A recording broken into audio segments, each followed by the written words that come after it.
Hello, my name is Josie Mitchell, and I'm a fiction writer, and I teach creative writing workshops with Inprint. So today, I'm going to be offering up a writing prompt for y'all to try. But before we do that, I think it's kind of important to check in about how it is, or what it is about creative writing that makes it important during these weird, challenging, weird times. So for me, creative writing, it gives me the opportunity to study the world and to study it carefully, and then to rearrange it so that I can find the beauty in it. It's akin to meditation, I suppose, to me, but it's a lot more active.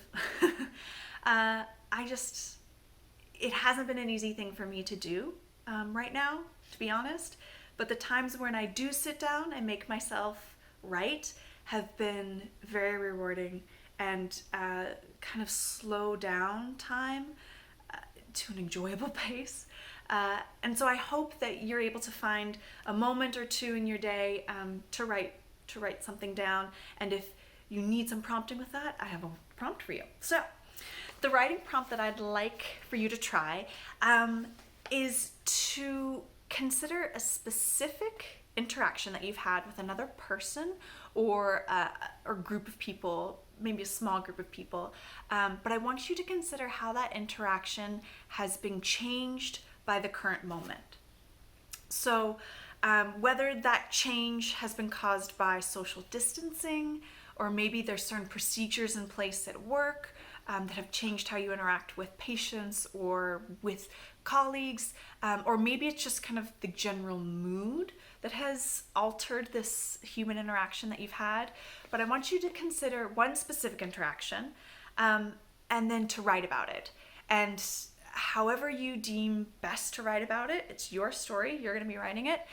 If it's writing a more narrative scene where we have setting, you describe the characters, you can have dialogue, that would be fantastic to read. I'm a fiction writer, I lean that way.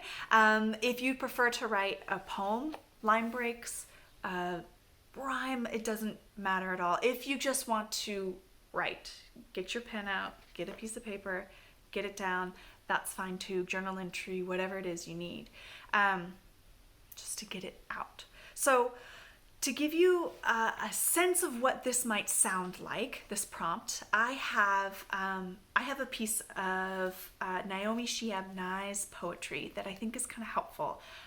This was originally published in 2008, so it's not particularly about this current moment, but the way that she focuses on people in this and the interaction, I think is still a good example. So this is just going to be an excerpt, but you'll be able to find a link to the entire poem at the end of the video. The poem is called Gate A4, and it's a narrative poem, so you need a little bit of background to it.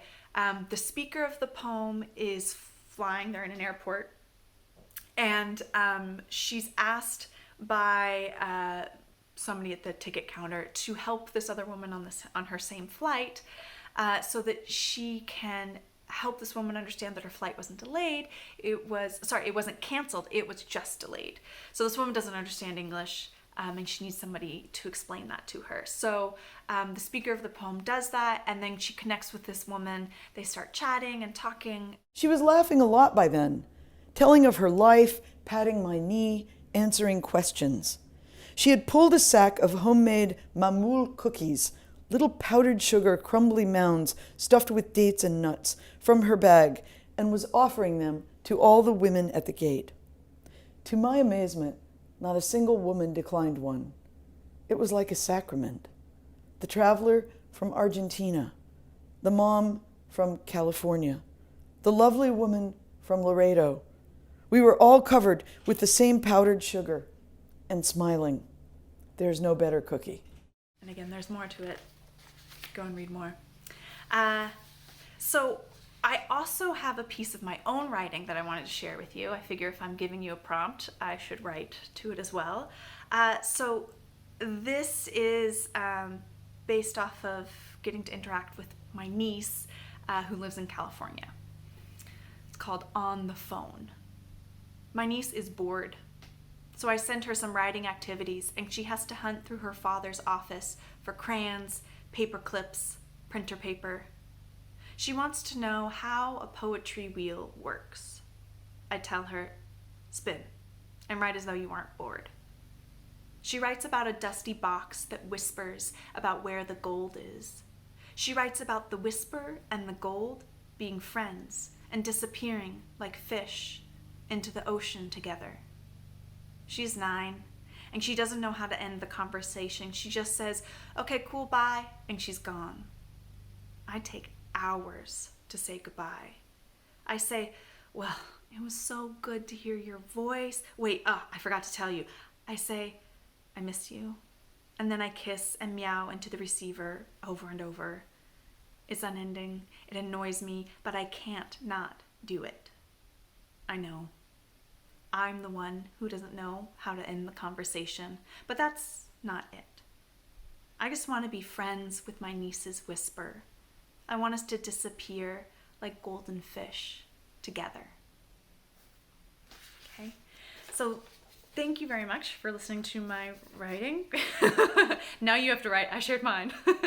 And I hope that you can find some time to jot a few things down.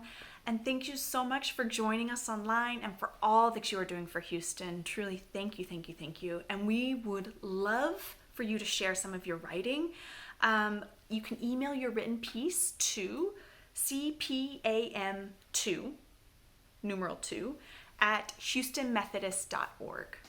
Okay, happy writing and reading, and take care. Thank you so much. Bye.